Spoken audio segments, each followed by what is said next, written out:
Hi everyone, my name is Joshua Miles, and I'm guessing if you're watching this, then you are a massive true crime enthusiast just like me.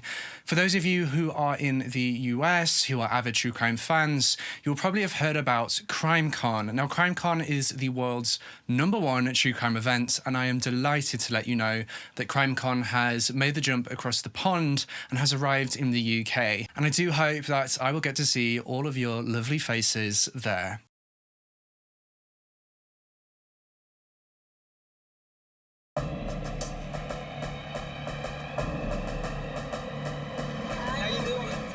A young man vanishes without a trace. Concern turns to terror when the ransom calls begin. Police and the FBI battle a brutal drug cartel, uncovering a deadly crime ring that will do anything to get what they want.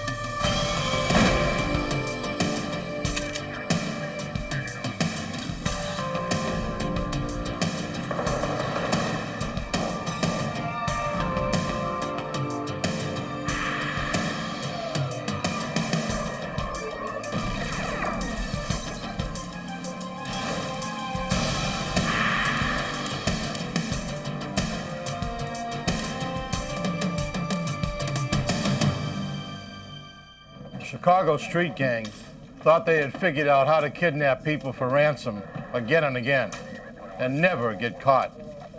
But their one mistake was they underestimated the Federal Bureau of Investigation.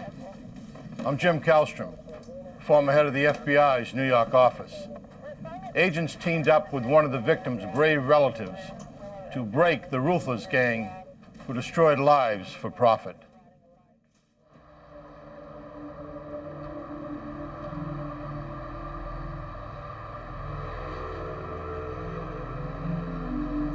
June 27th, 1996, Milwaukee, Wisconsin.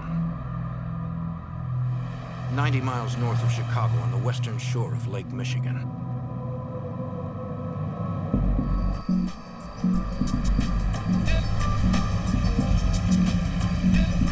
"17-year-old high school senior Jaime Estrada and his cousin Roberto Alvarez pulled up outside a convenience store on the city's south side. Jaime went in for sodas, leaving Roberto in the custom Monte Carlo Jaime and his brothers owned. Damn right, man. So what's going on tonight? The store was a popular hangout where they often met friends. When Jaime came out, he spotted a girl he recognized.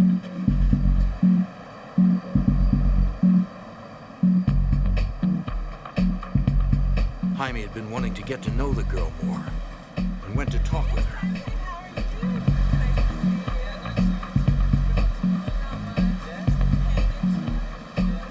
Star catcher in local baseball leagues, Jaime was a popular kid.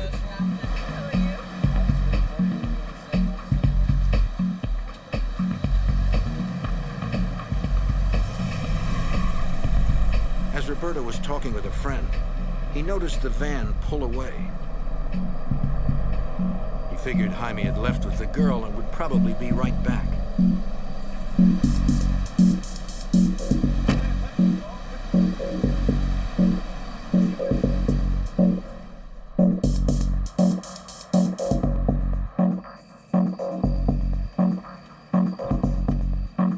When Jaime had not returned after more than an hour, Roberto began to worry. Something was wrong. So Roberto decided to see if Jaime had gone home.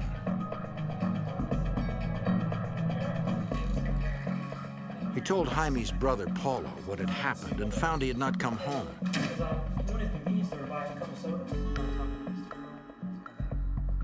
What's going on? ¿Qué pasa? Says that Jaime's been missing for now. No one had heard from him since he left. We're supposed to get a couple of sodas. It was not like Jaime to run off, leaving his cousin and his car. His parents tried to figure out what to do. And then I've been waiting there for an hour. He still hasn't come back. Let's go look for your brother right now. They decided to split up and look for him in separate cars. Go to the other hangout in Chicago. No. His mother stayed home in case Jaime called. We'll get in touch with you, okay?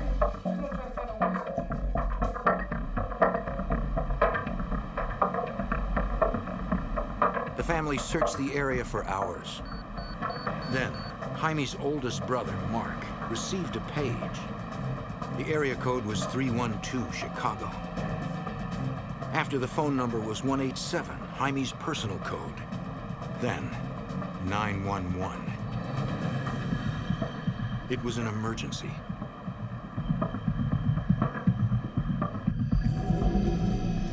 Mark stopped at the first phone booth he saw. He hoped Jaime was all right.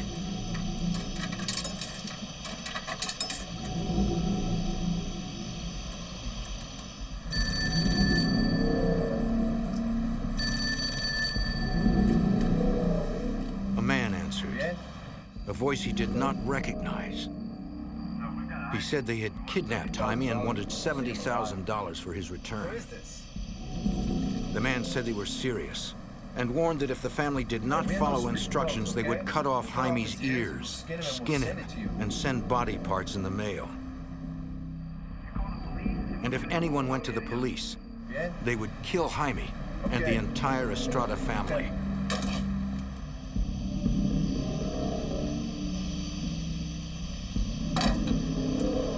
Mark was in disbelief. He called the number again. Maybe it was a prank.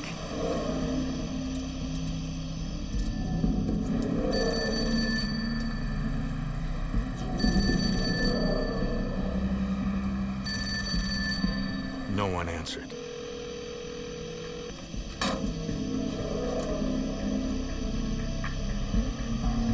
I didn't hear from anybody. Jaime's father returned home. His wife said no one called. They were all getting frantic. When Mark came back, he told them about the call, the kidnapping, the threats. Mr. Estrada wanted to call the police immediately, but Mark told them the kidnappers would torture Jaime. They'd kill him. We should do this. We can't go to We the gotta police. call They police. said if we go to the police, that they're gonna cut off his ears, they're gonna skin him, and they're gonna mail it to us. The family did not know what to do. Okay. Take him back to the kitchen. They struggled with the decision all night, waiting for another phone call. But none came.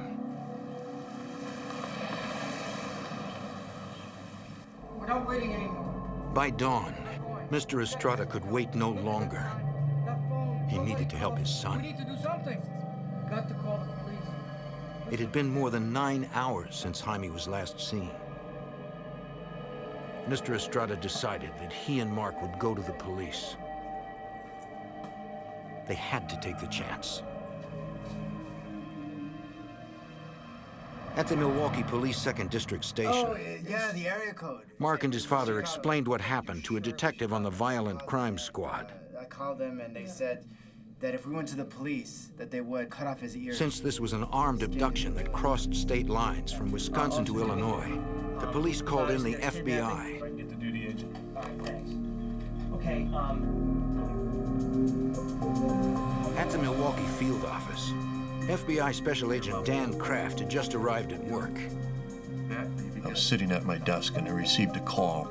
An 18-year-old kid had been kidnapped. Kraft had to act quickly.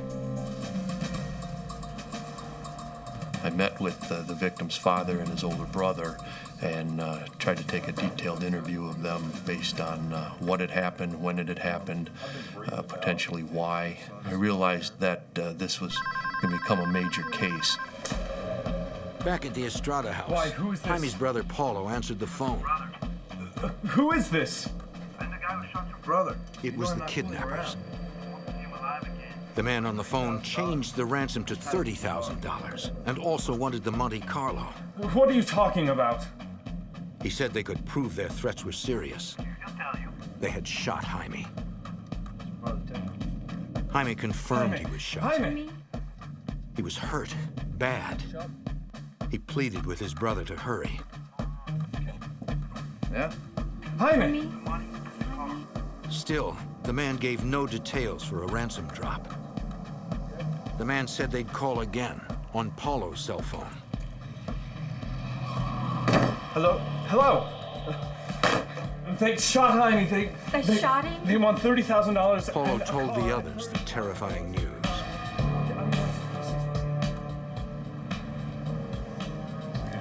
Come on in, have a seat over here. Polo met his father and brother Mark at the FBI office. What we're trying to do is take control of this situation. Agents immediately tapped Polo's cell phone since the kidnappers said they would be calling it next. Make sure you push this down.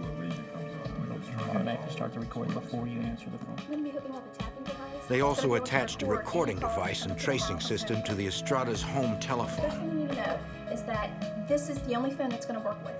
Get into As the FBI continued to set up, they kept interviewing the family, not wasting a second in gathering information.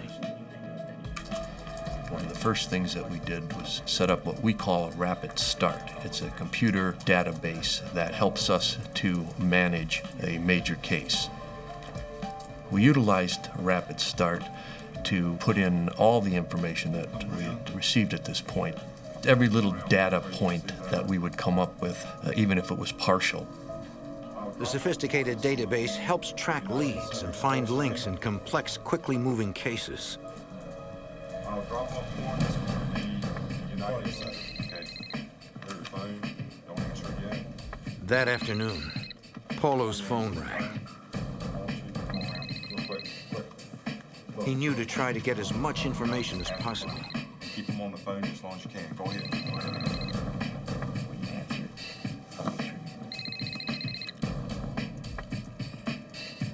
Hello. The caller asked if Polo had the ransom. The money. No. Polo said he had about half. Well, He yeah. needed more No, time. the drop is gonna go perfect as scheduled. Jaime? Jaime came on the phone and Jaime. told his brother to hurry. He was bleeding. Tell your brother stop dragging it out. Tell your brother stop changing plans on us, eh? Don't worry, we're coming to get you. We're doing everything we can. You're gonna be okay, all right? You better have it, bro. Hello? They hung up. That should help. While agents and detectives tried to trace the number, the Estradas moved to an adjacent room to wait for more calls. In a kidnapping case, the FBI tries to move deliberately, but not hastily. And we have a tendency to try to slow things down and work at our pace and try to control. When a victim is shot, now you're dealing with a life and death matter, and every minute, every moment becomes critical. 3 hours later, Polo got another call. Special Agent Kraft was concerned about how Polo would handle it. These type of situations are extremely stressful to begin with. When you factor in a person who is a relative who loves the victim, cares about the victim, they're going to act on emotions every time, and they can make bad judgments. But despite the threats to his wounded brother, Polo remained calm. Kidnappers insisted Polo make the ransom drop of the car and cash at a fast food restaurant in Chicago. They said they'd call back with more details. They hung up. You never want to introduce a civilian into a high-risk situation. I think we should go now. But agents had no choice. Polo would have to drop the car off himself. But since he would need a ride back home, an undercover agent could pose as a friend to provide at least some protection from Polo. Escorting you out to the site. The team left for Chicago.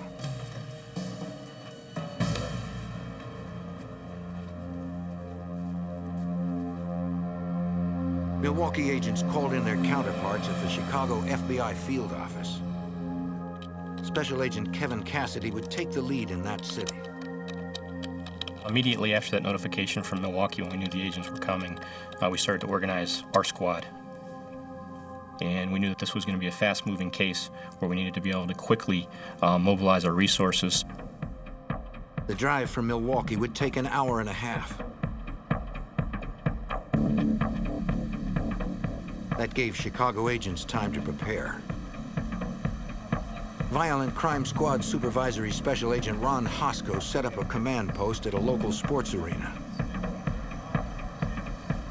We gathered a number of folks up on the west side of the city by the United Center in a parking lot and briefed everybody on what we understood was the situation with the kidnapping demands. Everybody's going to be on. The United Center is centrally located, which gave agents greater flexibility for quickly getting almost anywhere in the city. The perimeters, let us know spots that we can set up our team, all right?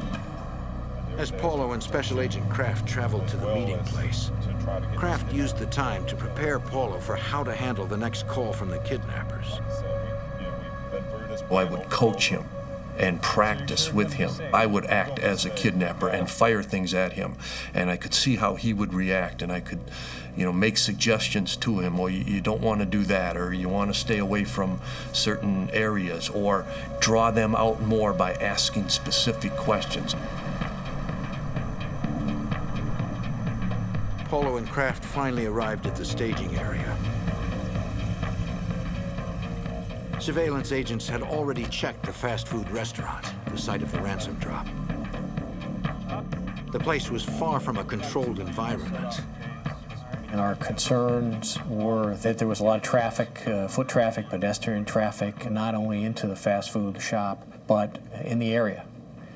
And with the threats that we'd already received, we had concerns about our ability to prevent any kind of violent act with respect to the public who might be in that area at the wrong time.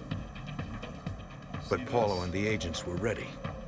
They had the money and the car. Yeah. And one other thing, don't get out of your vehicle until the SUV is in position. All right? Paulo got another call. Agents had him try to change the drop site to one that would be safer for everyone. But it was important he did not appear adamant. The longer we, in effect, negotiate through the victim's brother, the more suspicious the subjects become that there's some law enforcement involvement. Ultimately, the discussions between the victim's brother and the kidnappers resulted in their agreeing to have this exchange at a department store parking lot that was a few miles away from the original location. The kidnappers ordered Paulo to leave the money in the Monte Carlo with the doors unlocked and the keys in the ignition. Once they had the ransom and were safely away, they would allow Jaime to call Paulo to tell him where he was. Agents left right away to set up at the parking lot. It was an ideal location for protecting the public, but not Paulo. Agents would need to be hidden at a distance around the perimeter. It was Paulo who would have to face the kidnappers up close. But getting his little brother back was worth the risk.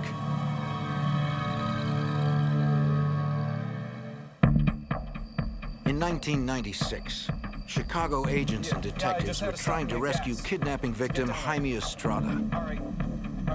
But the kidnappers would not bring their victim to the site of the ransom drop, according to FBI Special Agent Dan Kraft. What we generally will try to do is have an exchange, an even exchange, the victim and the money for an even exchange. In this particular case, the kidnappers would not do that. It was not negotiable. It was not something I was very comfortable with, but sometimes you have to bend a little bit to get your ultimate goal.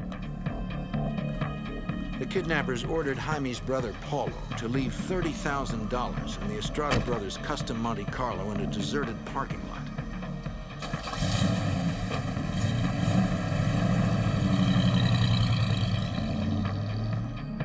But the area was not entirely deserted. Surveillance units were hidden nearby, watching.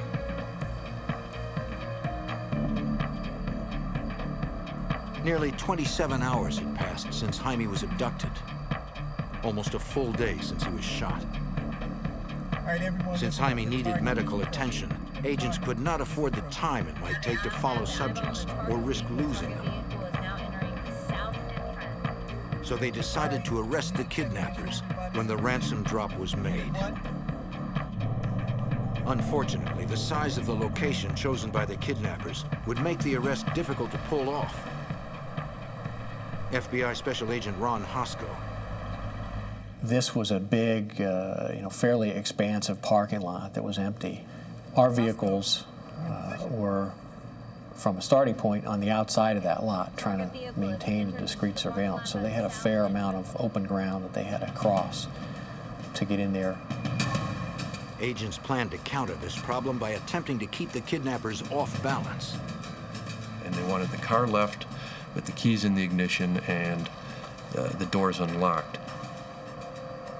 Well, we were going to screw that up a little bit by having the victim's brother lock the doors to the car, because it would end up stunning the kidnappers ever so slightly to where now they will have to regroup, reevaluate the situation, come up with a different plan. We have 2 subjects in the target vehicle. After a few minutes, a gray sedan pulled in. It looked like there were 3 men inside. One of them got out, went over to the car, looked in, could see that the money was sitting on the front seat, so you could almost see him with joy and this desire. And then he goes to open up the door, and he can't get the door open, and the keys to the car are in the vehicle, because he didn't know what to do. So they go from being in control to now they have to react. We wanted to throw them off their game, and it swings the control back over to us. All units, go, go, go! The takedown signal was given. All units began to converge. But the suspects reacted instantly.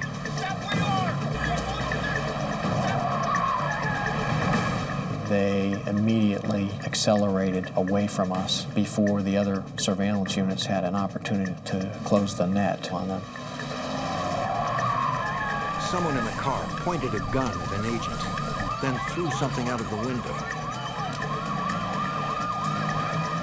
They were weaving around the responding vehicles, who are properly hesitant to ram that vehicle for any number of good reasons, not the least of which is that the victim could have been in the trunk.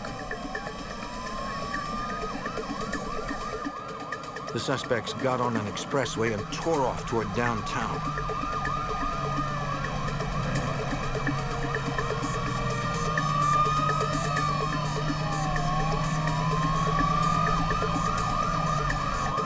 Despite the late hour, there was still civilian traffic in danger. We reached speeds of 120 miles an hour, and the kidnappers were in this stolen vehicle, and they were trying to cause an accident by going from one shoulder across 4 or 5 lanes of traffic all the way over to another shoulder, cutting cars off. All right, Cherokee, come on up the wrong side of them. We're going to take them down.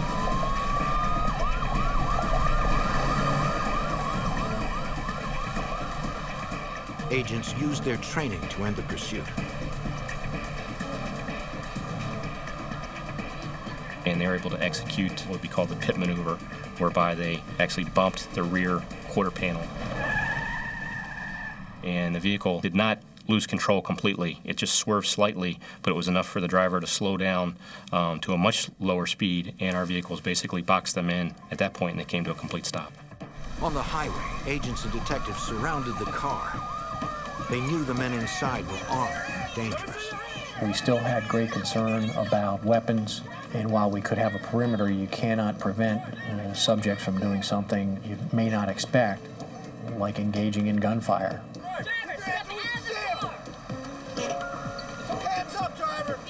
We removed all of the occupants of the car. We ended up finding 3 subjects in the car. They all claimed to know nothing about Jaime Estrada and wouldn't even give agents their names.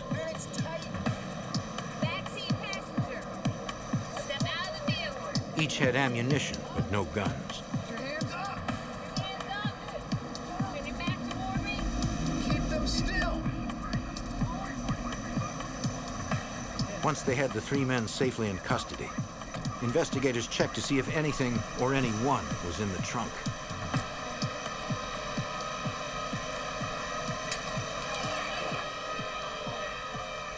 It was empty. Jaime was not with them. And it was certainly our suspicion that at least one co-conspirator was with Jaime Estrada, that was still holding him. And We needed to identify who that person was and where they were, and do that quickly. Agents ran the license plate number and searched the rest of the car, and discovered a knife and a night vision rifle scope.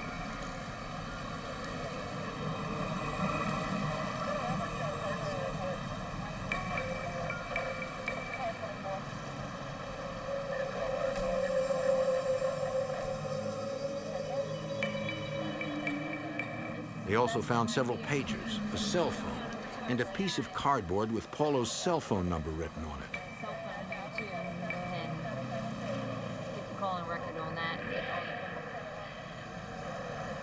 On the roadside near the start of the pursuit, agents located a loaded 9mm semi-automatic handgun. Likely the object seen thrown from the suspect's car.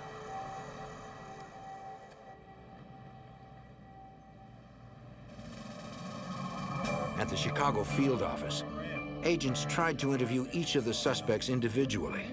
There's a gang after us, man. I see no. They refused to cooperate. When's the last time you saw a gang with lights and sirens? We stopped eventually. During the interviews, the suspect's pagers went off multiple times. Someone was desperately trying to get in touch with them. Take a look at that number. You know whose number this is. The men swore they did not recognize the numbers. Yeah, sure it is. What are you trying to hide? Look at these numbers. The investigators were sure it was the rest of the group trying to find out what happened.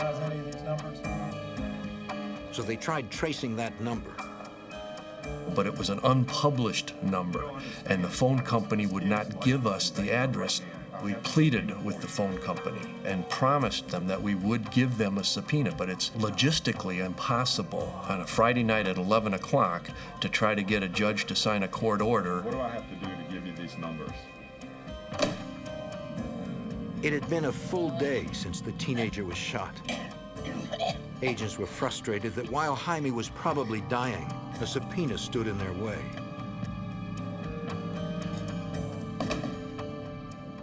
Tried to plead, man to man, father to father. I said, what if it was your child?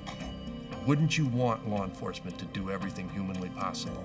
And he just basically said, I don't care. We absolutely swore to him that, trust us, with the FBI, we will get you the subpoena. FBI? Could I please speak to a supervisor? And they said, without a subpoena, we're not going to give you the information.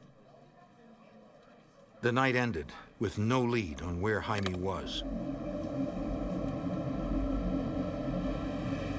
The next afternoon, on the city's west side, someone dumped a body.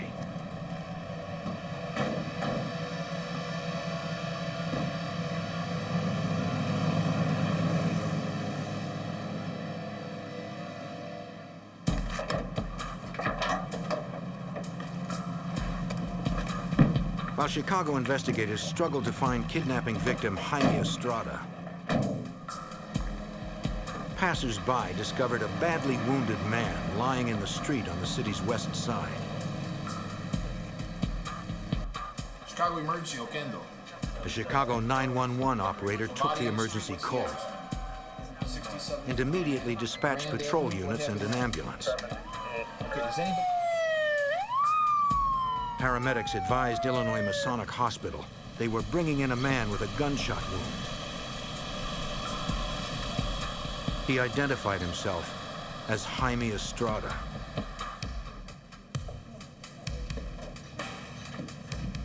A Cook County Sheriff's investigator arrived at the hospital.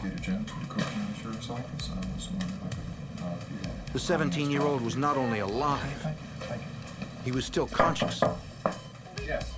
The investigator asked the doctor in charge if he could talk with Jaime. Cook County Sheriff's Office, and He said Jaime needed immediate surgery, but since the OR was still being prepared, there was time for a quick interview if Jaime agreed.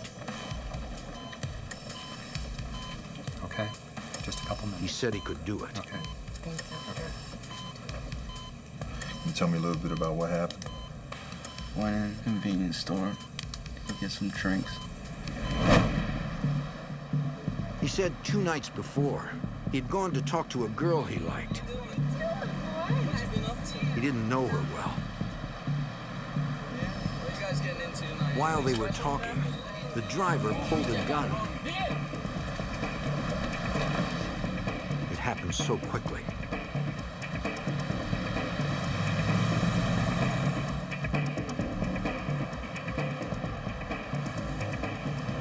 He said it felt like they drove for about 2 hours.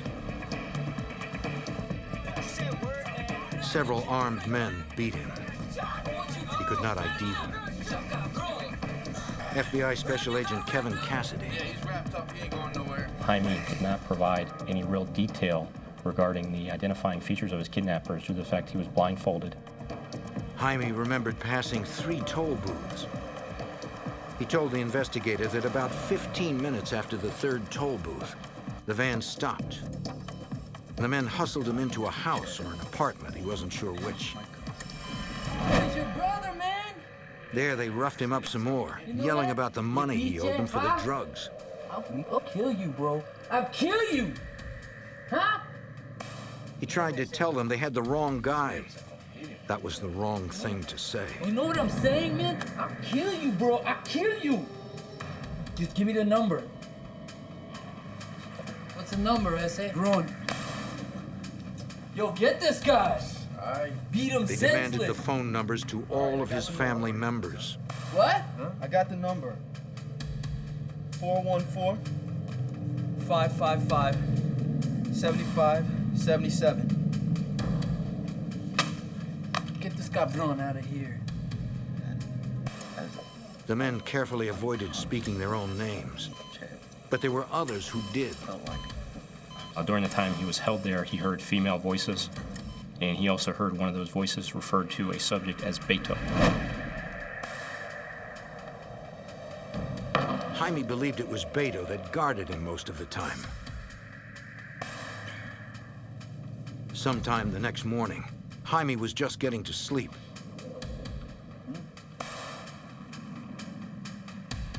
Suddenly, Beto, ¿qué pasó? it took him a minute to realize he'd been shot. Miguel, get them. Cállate, cállate. It even surprised some of the kidnappers. They promptly moved Jaime to a bathroom. You'll be okay. Cállate, you'll be okay, man. Golly. Hey, man, you'll be okay. Hey, man. Hey, look, you're gonna be okay, all right? Here. Put this go on here. ahead, Hold this right here, okay?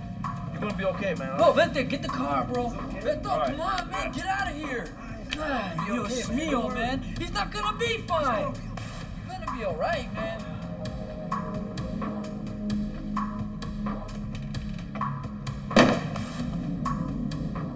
He fell in and out of consciousness, so his memory was fuzzy.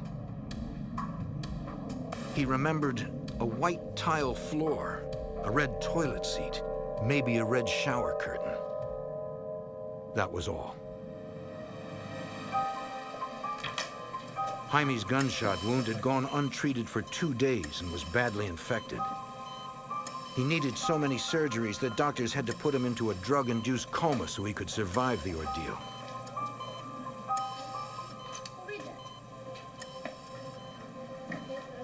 Doctors were surprised at the young man's strength, that he had survived this long.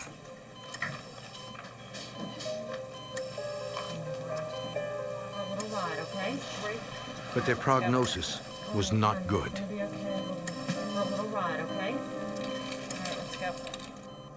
Several suspects were still at large. Meanwhile, on Newland Avenue in northern Chicago, a resident heard a commotion and saw what looked like 2 armed men forcing 2 others toward a van. The captives broke loose and ran. The Jaime Estrada kidnapping case was about to become much more complicated.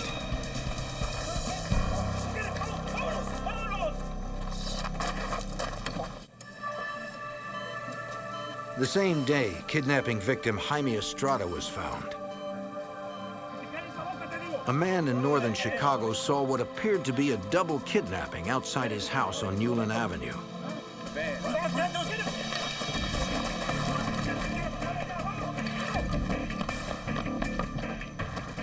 The victims managed to escape.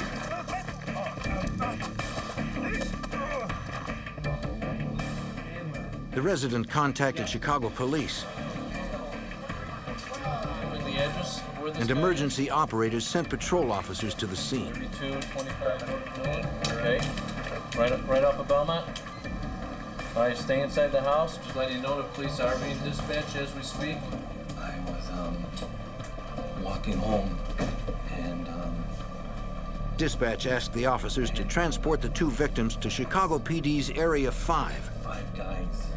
to be interviewed by FBI Special Agent Kevin Cassidy. Next thing you know, this van pulled in front of me.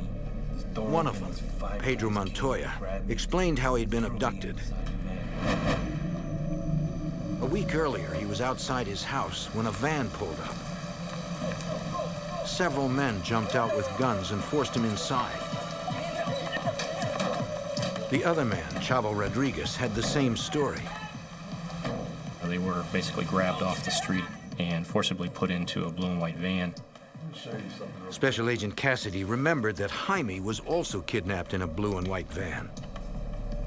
He decided to show Montoya and Rodriguez mugshots of the men arrested in connection with Estrada's abduction.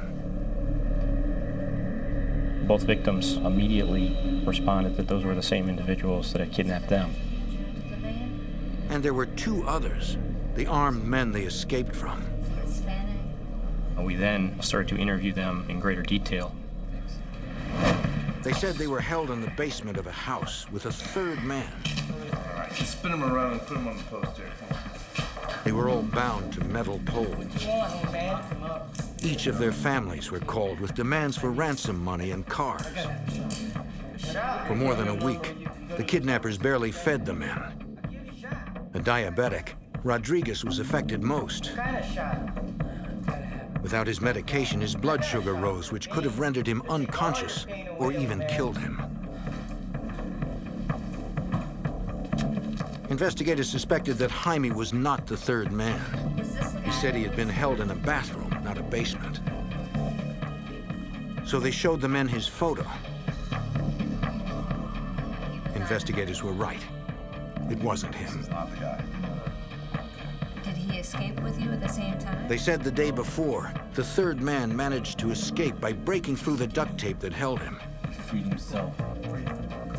They never saw him again and did not know who he was. When the kidnappers realized the third man had escaped, they tried moving Rodriguez and Montoya out of the house. Come here. Get out of here. It was then that the men escaped. When asked why they may have been singled out to be kidnapped and held for ransom, Albeit holding back something. neither man had an answer. But consider yourselves lucky that you made it out. Agents obtained a federal search warrant for the Newland Avenue house where Rodriguez and Montoya were held. They collected duct tape bindings, hairs, clothing fibers,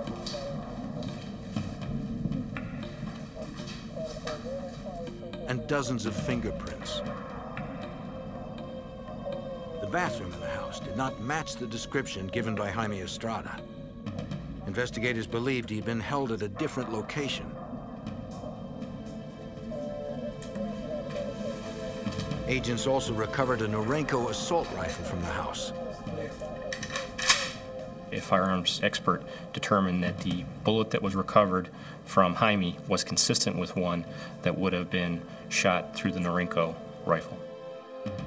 In one of the bedrooms, agents found an envelope with a Los Angeles address. Inside were several photographs of a man holding the same Norenko rifle. We took those photographs and put them into an appropriate photo array. We showed that photo array to several of the victims of the kidnappings, and they identified that as the subject that was involved in their kidnapping. Now agents had the face of one of the two fugitives, but still no names. Agents then received information from running the kidnappers' license plates.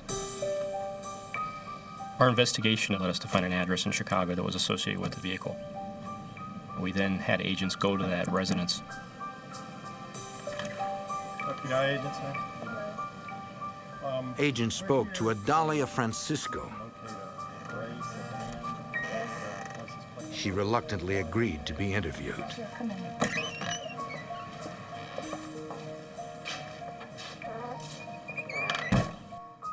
After persistent questioning, Mrs. Francisco told agents that her husband, Ricardo, was in hiding, having escaped from a band of kidnappers. I don't know what to do. Someone that kidnapped your husband? Yes. They called here and... Investigators determined he was the third man held in the Newland Avenue And home. they just won't stop. I don't know what to do. And I've never...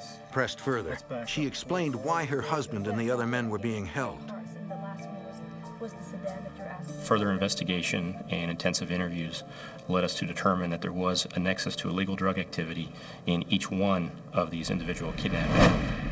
Friends of Ricardo Francisco revealed that he was a drug runner.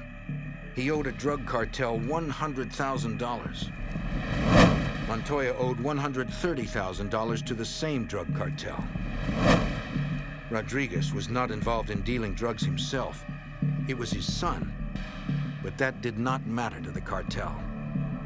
His son had owed some money, and they grabbed the dad.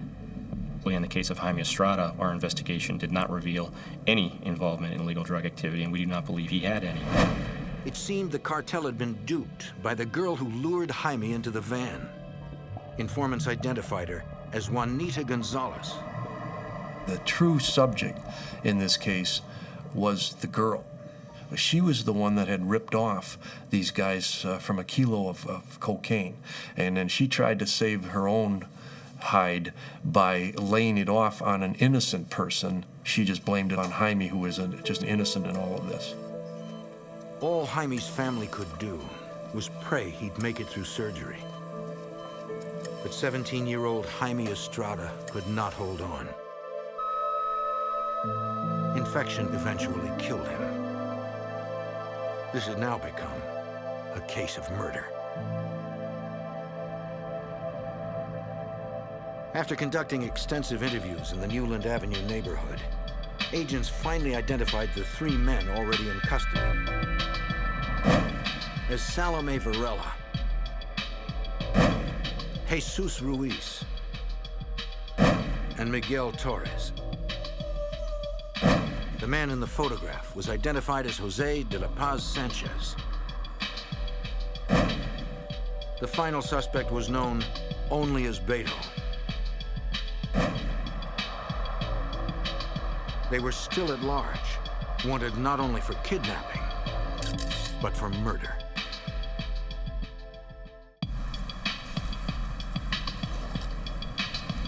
In 1996, Chicago area investigators captured 3 alleged members of a kidnapping ring that took the life of 17-year-old Jaime Estrada. They still had 3 suspects to find. FBI Special Agent Kevin Cassidy had the name of one of the fugitives, Jose Sanchez. His photo was discovered in an envelope during a crime scene search. The envelope had an address in Los Angeles. We then surmised that the subject had fled the area, and it would be logical to look for him in Los Angeles. We obtained an arrest warrant, and we forwarded that information to our Los Angeles office.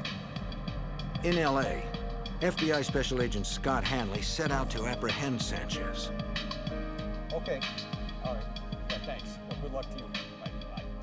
We went out to the location, which was a house in the Echo Park area of Los Angeles.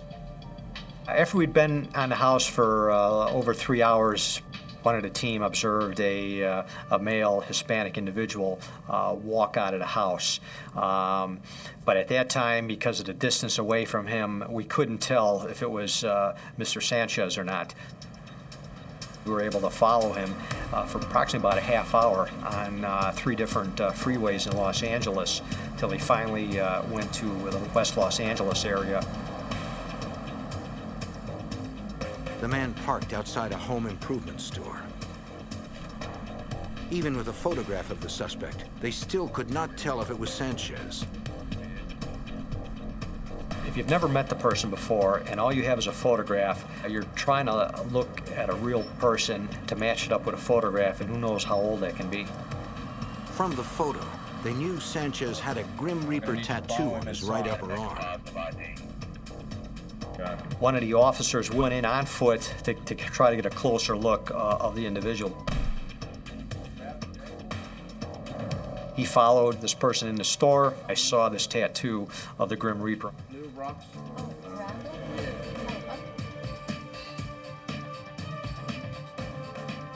It was a positive ID. Agents were getting closer to nabbing the fourth suspect in Jaime Estrada's kidnapping and murder.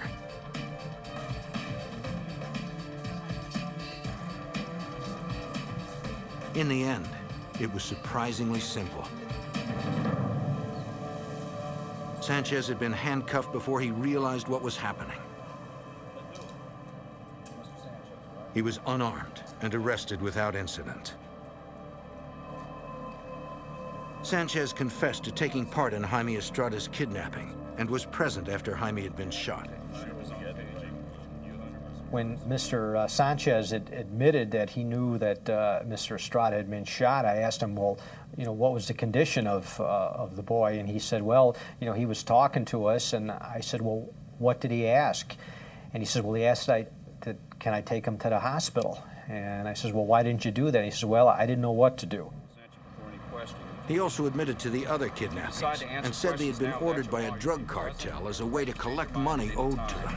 Request that your lawyer be present before you answer any further questions. Chicago investigators then began to intensify their search for the man known only as Beto. They conducted dozens of interviews with associates of the three men already in custody. They revealed that Beto had a sister, Monique Jimenez. Facing accessory charges, she cooperated. Do you know anybody named Beto?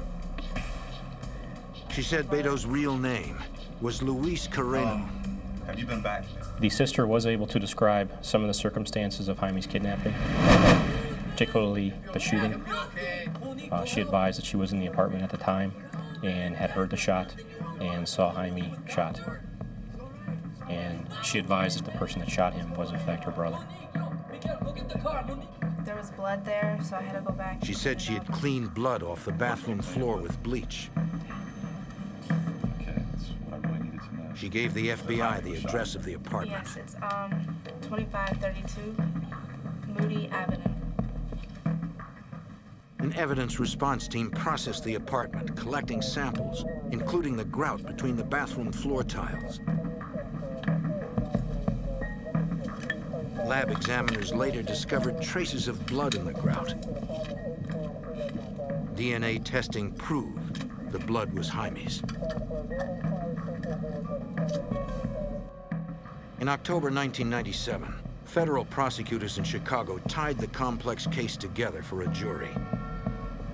The four suspects in custody, Salome Varela, Jesus Ruiz, Miguel Torres, and Jose Sanchez, were found guilty of racketeering, conspiracy, weapons violations, assault charges, and all four kidnappings. They were all sentenced to life in prison without the possibility of parole. The FBI tracked Juanita Gonzalez, the girl responsible for Jaime's abduction, to Mexico, where she completely disappeared.